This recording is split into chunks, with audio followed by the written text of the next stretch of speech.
હળદર, આદુ અને તુલસીનો ઉકાળો આપણી રોગપ્રતિકારક શક્તિ વધારે છે અને શરદી ઉધરસમાં રાહત આપે છે.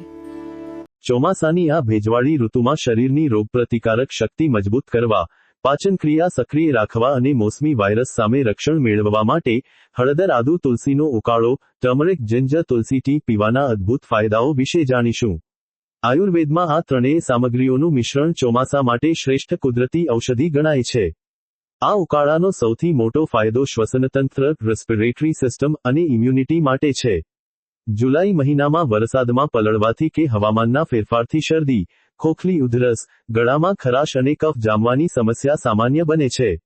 તુલસીના એન્ટીબેક્ટેરિયલ, આદુના સોજા વિરોધી અને હળદરના કર્ક્યુમિન ગુણો મળીને શ્વાસનળીનું ઇન્ફેક્શન દૂર કરે છે અને જમા થયેલા કફને પીગળાવીને ત્વરિત આરામ આપે છે. પાચનતંત્ર ડાયજેસ્શન માટે આ ઉકાળો ખૂબ જ ઉપયોગી છે. ચોમાસાના દિવસોમાં મિશ્ર વાતાવરણને કારણે જઠરાગ્નિ મંદ પડી જાય છે.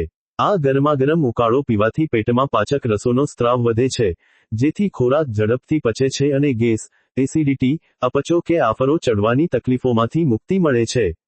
આ ઉપરાંત, ચોમાસામાં વાયુનો પ્રકોપ વધવાથી થતા સાંધા અને સ્નાયુઓના દુખાવામાં આ ઉકાળો કુદરતી દર્દનિવારક તરીકે કામ કરે છે.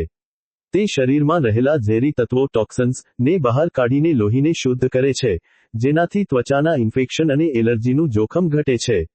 ચોમાસાના આ દિવસોમાં સાંજના કે સવારના સમયે દિવસમાં એકવાર નવશેકો આ ઉકાળો પીવો એ આખા પરિવારને નિરોગી રાખવાનો શ્રેષ્ઠ